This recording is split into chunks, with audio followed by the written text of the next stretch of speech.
Mesdames et messieurs, bonsoir et bienvenue dans cette nouvelle édition de Viva Événement. À la une de l'actualité, un véhicule Tata en provenance d'Anjouy a été la cible de bandits armés portant des uniformes militaires hier matin à 5 heures à quelques kilomètres de Bétchouk. Aucune perte humaine n'a été enregistrée. Dernier jour pour les candidats en lice à la course à la magistrature suprême pour déposer leur lettre de démission à la Cour électorale spéciale. Jusqu'à 16h, 5 d'entre eux se sont déjà soumis à cette exigence du code électoral. La tâche des experts des Nations Unies en Syrie s'annonce difficile. Ils ont échappé aujourd'hui à un bombardement tout près de leur hôtel à Damas.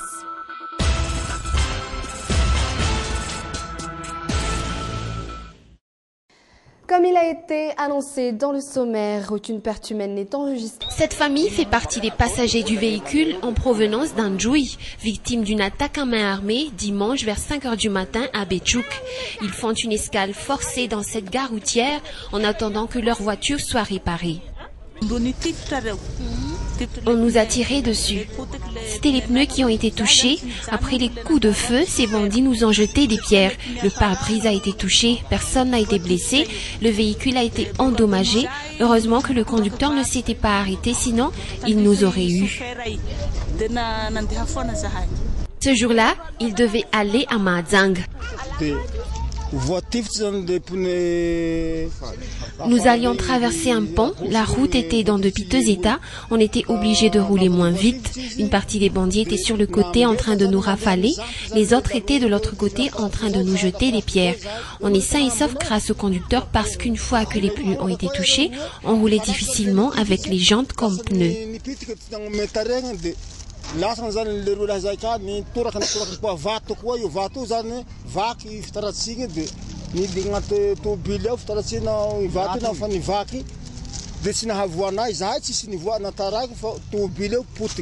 Le chauffeur du Tata a dû ralentir à l'entrée d'un pont, d'autant plus que la route était en mauvais état. C'est là que les bandits, en tenue militaire, ont commencé à tirer sur eux.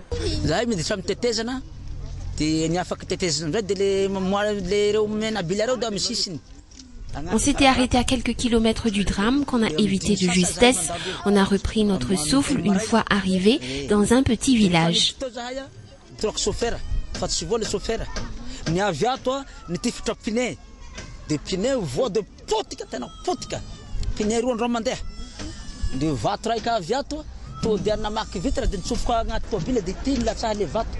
Encore une fois, les usagers de la route nationale 7 tirent la sonnette d'alarme sur l'insécurité qui règne sur cet axe. Avec tout ce qui se passe actuellement dans l'axe sud, j'ai peur de voyager, je l'avoue. Les responsables devront prendre des mesures strictes cette fois. Imaginez-vous, 2 bandits peuvent assommer une vingtaine de véhicules. 2 bandits armés pour 20 voitures. Depuis quelque temps, certains taxis-brousses évitent de faire caravane avec les véhicules Tata à cause de leur lenteur sur la route. Les Tata ne roulent pas assez vite, ils n'arrivent pas à rouler à la même vitesse que nous. D'un côté, les Tata ne doivent plus être autorisés à voyager. Les responsables des visites techniques sont les premiers responsables de tout ce qui se passe actuellement. Quand nous faisons des caravanes, nous roulons à 80 km/h. Les Tata, eux, roulent pas plus de 40 km/h. Qu'en est-il de ces solutions déjà avancées par les autorités pour venir à bout de ces attaques à main armée sur les routes nationales, notamment la RN7 ? Jusque-là, elles semblent inefficaces, mais les coopératives ne veulent pas rester les bras croisés. Elles envisagent de se réunir pour la énième fois afin de trouver d'autres solutions à ce problème.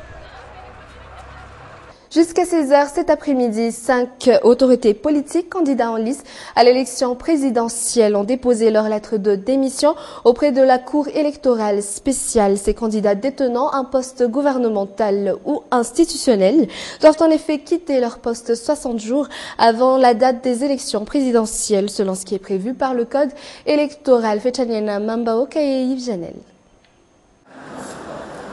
Dernier jour pour toute autorité politique ou fonctionnaire d'autorité candidat à l'élection présidentielle pour déposer leur démission.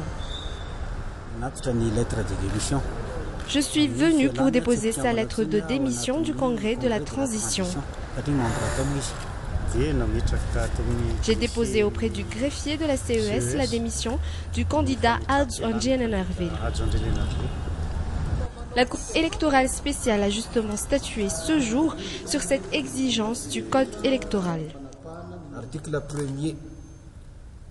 Tout candidat aux fonctions du premier président de la 4e République exerçant un mandat public doit démissionner de ses fonctions 60 jours avant le 25 octobre 2013, date prévue pour le scrutin, soit le 26 août 2013.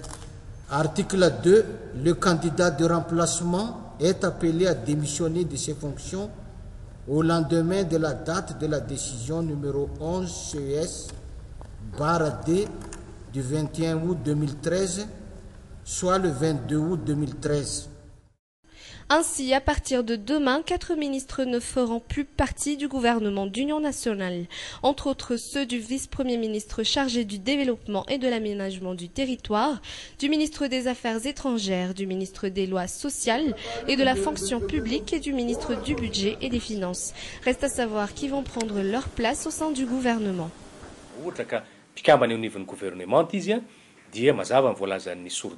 Si les membres du gouvernement, les dispositions de la feuille de route est claire, la mouvance de provenance devrait proposer une liste de plusieurs personnes au Premier ministre et puis c'est au Premier ministre de proposer un nom au président qui nommera à son tour le ministre.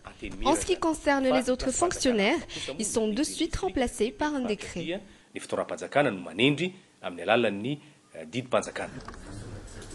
À l'allure où vont les choses, un remaniement gouvernemental semble inévitable, mais le Premier ministre Omer Berizik a déjà émis son avis à ce sujet. Il est préférable que les secrétaires généraux prennent ces places vacantes. À quelques semaines de la rentrée scolaire, presque toutes les écoles ont déjà établi les emplois du temps. On constate que certaines écoles appliquent encore les heures creuses. Pour certains parents, elles doivent être supprimées. Des emplois du temps, c'est un reportage de Anna Muriel et de Yves Janel. Au début de l'année scolaire, une fois les inscriptions et les réinscriptions terminées, pour certains parents, il est maintenant temps d'étudier méticuleusement l'emploi du temps. Leur souhait, que les enfants aient toujours de quoi occuper leur temps pendant toute l'année scolaire et que l'école ne donne pas trop d'heures creuses. Les heures creuses devront permettre à chaque élève de réaliser leur lecture dans les bibliothèques. Je pense plutôt qu'ils devront rester à l'école pour leur sécurité et pour éviter qu'ils fassent également des bêtises en dehors de l'établissement scolaire. Même pour les parents qui vont inscrire leurs enfants pour la première fois à l'école, ils sont stricts et curieux à la fois de savoir comment va se dérouler la journée à l'école. Comme cette mère de famille par exemple, elle est très curieuse de savoir en détail l'emploi du temps de son enfant. Il vaut mieux envoyer l'enfant plus tôt à l'école. Il va entrer en préscolaire. Son emploi du temps journalier sera en majeure partie pour l'adapter à aller à l'école. 75% de son temps sera consacré aux jeux. Pour cette école, le conseil des professeurs détermine chaque année l'emploi du temps pour chaque niveau et chaque classe. Un emploi du temps que tout un chacun doit suivre à la lettre.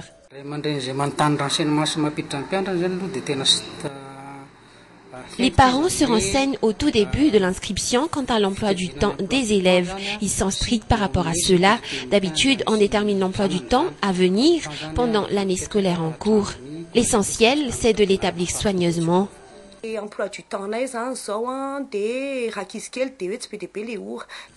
Notre emploi du temps ne change pas. Les préscolaires étudient la matinée et l'après-midi. L'école respecte à la lettre cet emploi du temps préétabli et souhaite que les parents ainsi que les élèves fassent de même. Ceci pour permettre surtout aux élèves de ne ramener que les cahiers utiles. Des explications sont fournies aux parents lors de l'inscription et la réinscription pour savoir à l'avance le rythme journalier des cours et les activités de l'école. Certaines écoles accompagnent même cet emploi du temps avec la liste des fournitures. Et c'est ainsi que s'achève ce journal. Merci de l'avoir suivi. Je vous donne rendez-vous demain pour une toute nouvelle édition. Au revoir.